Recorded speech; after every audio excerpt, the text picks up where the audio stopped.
You look at all the facets of what we saw on Championship Sunday in both those games. I'm not going out on a limb to say the most dominant part of either one of those games.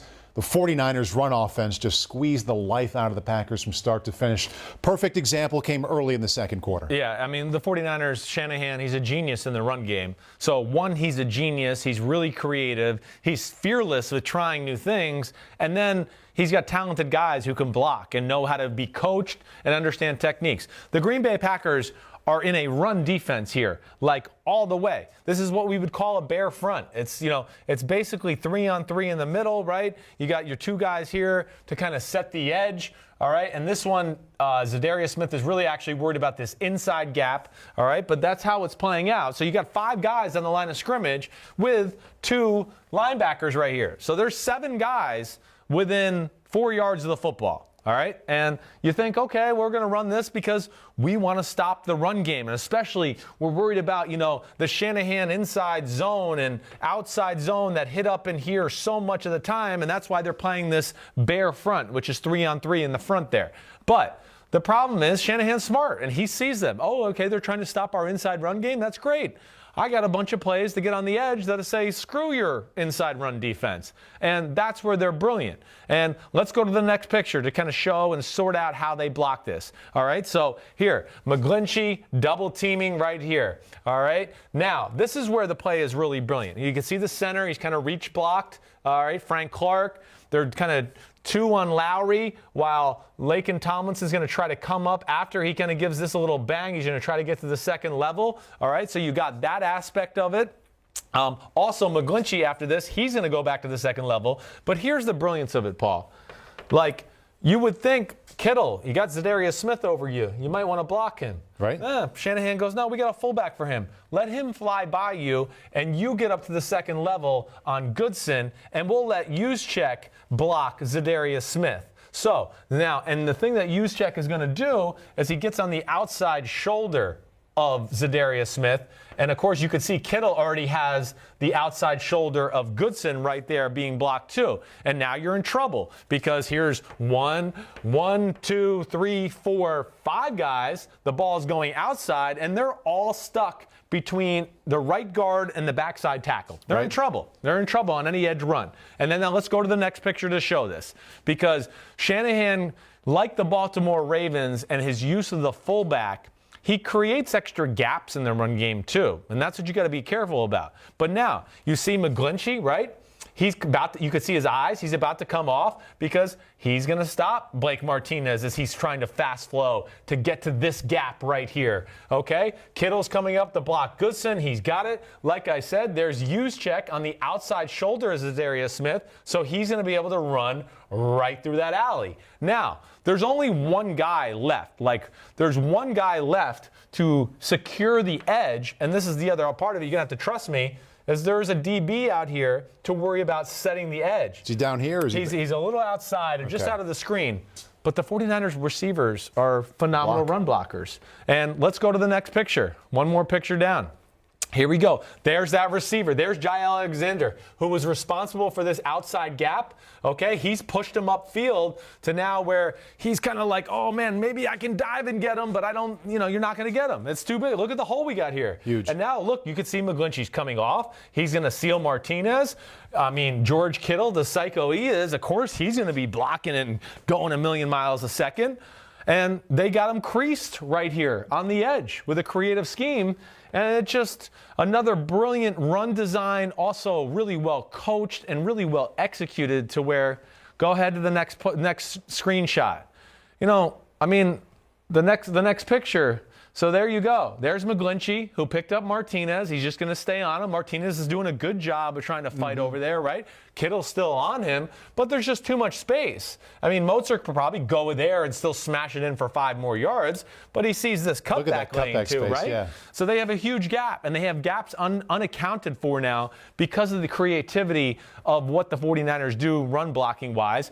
And poor Darnell Savage is going, have a chance. Which way do I go? There's a huge gap here. There's a huge gap here. I don't know what to do. He's compromised that way. Next picture, Pete.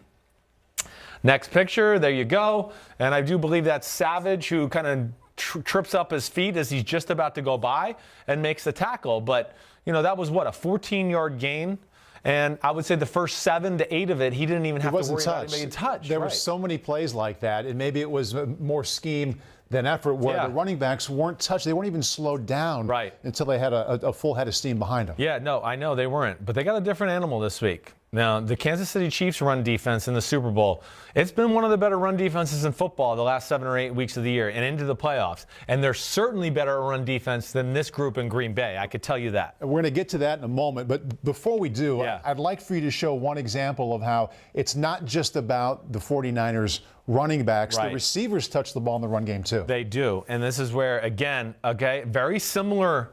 They're doing it a different way, Green Bay, but it's a similar thing again here. The 49ers are going to get it on the edge, and we'll show you how in a minute. But look, Zadarius Smith is standing up. This guy's over this guard. This guy's over this guard. And then you got 2 guys on the edge. Again, it's 5 guys at the line of scrimmage with 2 linebackers right here. So, again, you got 7 guys in between the tackles for the Green Bay defense, basically. That should be good. Should be good, except when you have to play a coach who's amazing at designing plays to go, okay, you want to crowd the middle? Well, we'll just smash you all in there, and I'll get on the edge, and now you're going to be in deep trouble. So, really, the 49ers, what they want to show here is this guy almost like running a weak side counter pull, where he comes here, he leads them up this way. They have a guard pull. It's like a weak side guard pull type play. That's one of the plays they run a whole lot. But when they feel like you're overplaying your hand or playing too aggressively to stop that inside type of run, well, they got plays off of it. And this is where they'll do all of this to where you go,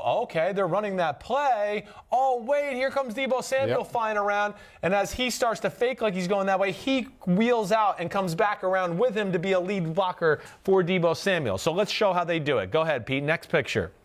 So everybody's blocked down, as you can see. Look, use check. Just starting to get out. He's just about to turn around, right? Like I faked my thing. Here, look, Mozart kind of went this way to make it look like a little counter step. They're kind of mashing everybody down, as you can see. They blocked everybody except the edge guy. They left that to Emmanuel Sanders, all right? Which, again, speaks to the point of how good these receivers are in run blocking, to where he doesn't need to kill the guy. He just needs to seal him off, right? To where when Deebo gets the ball, that he has a clean edge here to run and make something happen. So let's go to the next shot.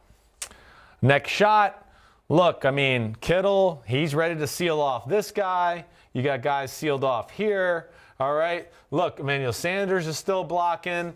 Deebo's just got the ball. And look, use check, right? Both of these plays you've shown, they're completely different kind of plays. In the old school toss sweep, very well-designed reverse. Both good examples of what they're getting out of their fullback in the run game. It's the wave of the future. I'm telling you. The wave Kansas City is also a team that uses the fullback. They will. Well, it's. I mean, as we've talked about, you and I a lot in the college football, everything's a spread now. Oh, my gosh, a pulling guard and a fullback? I'd never seen that in my life, because in high school, I play against the spread. College, I play against the spread.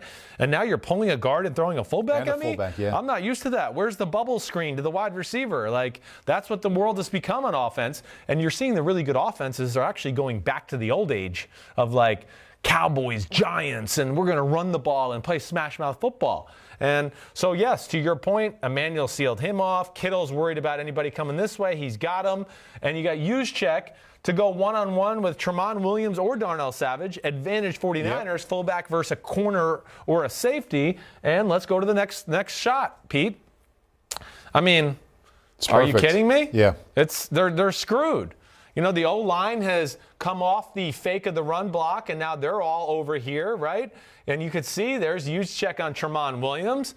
And now you got Deebo Samuel, who I'm not saying he's Tyreek Hill, but he's got a rocket up his butt. He just doesn't have 2 of them. And he's got all this space with 4 lead blockers. That's the thing. I mean, that's the thing, right? I mean, they look like, oh, hey, he's free. Oh, wait, but so is he. So he's going to block him. Oh, he can't do anything. He's getting blocked. I mean, right now, you're at this level right now, you're going, oh, man, I hope this safety can come over here and make a tackle in space against a guy who's really awesome in space. Right. So let's go. Let's see the rest of it, because that's the guy that was covering Deebo Samuel. And as you see, they can't. The deep safety's over there. That guy we just saw here, he's here. And you can see Deebo's already got it set up for a cutback or anything like that, because he's got 2 blockers downfield. And that's what's awesome about the 49ers. They have all the bread and butter, really good basic run plays, but they have all the plays to say, say off of that to go, oh, you're overplaying your hand to stop that? Well, screw you. We got something for you, and look out for this surprise. And that was a huge gain for Deebo Samuel. And the fullback really helped them win twice because he was the tell. He's the guy they all see. They're like, oh, it's a run because he's going that way. We're going to flow over there. So he wins there and then comes back and is there to provide any kind of block they need to. Kittle and Juszczyk are key to their run game. Yeah. We look at them and going, oh, yeah, no, their run game, they're so smart and they're really good blockers and they can adjust on the fly. So that's two examples why they have the attention of Steve Spagnuolo. Right. I'm sure they're very concerned about what's coming in the run game. Yeah. However, they should have confidence, they being the Chiefs defense, in what they can do because they just gave Derrick Henry his least productive game in about 3 months. Exactly right. I mean, the Chiefs, as compared to the Packers, first off, have more talent, more depth on their front four. I mean, the one thing I like about the Chiefs defense is they got a lot of big guys. I'm a big believer in that. You know, you got to have some 310, 315, 310 to when you play these teams who are smash mouth football to where you go, I know I'm not compromised. I don't have to be like Mike Pettin and play the bear front where I have 3 down linemen in the middle of the 3 offensive linemen. Look, they don't care. They're going, no, they're going, no, don't worry. Nandi, who you can't see here in the picture, and Pennell, they're big effers. They're going to be fine. I'm not worried about them getting double teamed. They're going to make like a mess of this no matter what. And they become very disciplined. They don't over pursue, and they're very good at staying in their gaps, okay? And just for gaps purposes here, I mean, Pennell's got this gap, okay? Nandi has this gap here, and you got Passignon. There you go. Okay, he's there. That's your edge setter, all right? I'm going to make sure I got everybody accounted for here. Okay, Hitchens has got this gap. Really, this is Ragland. He has this gap over here, and Frank Clark is worried about the edge or anything that comes cut back. He's got to be the one to close it down, okay?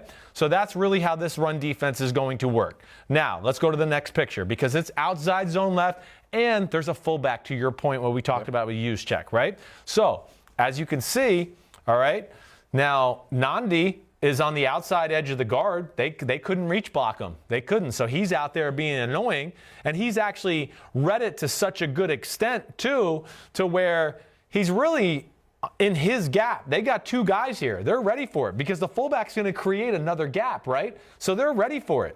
They've got it schematically the right way. Pennell had that backside gap. He's there. Really, Ragland's gap is in between these 2 guys. You see Conklin's trying to block him down, all right? But he knows, okay, Pennell will go there, and I'm going to go right off his butt in case the cutback comes. And you could see that Frank Clark is hustling down the line of scrimmage too. Passignon has there, and look at Wilson's ready for the edge in case it does pop outside. And this is the great thing about the Chiefs. The Chiefs have great depth. Hey, Chris Jones is even on the field right here. They're trying to rest him, right, because of a calf injury. He'll be ready for the Super Bowl. But you go to the next picture, and you could see that there's really nowhere for him to go. And this became a theme after like the first drive or 2 of the game where Tennessee had some success in the run game. It stopped.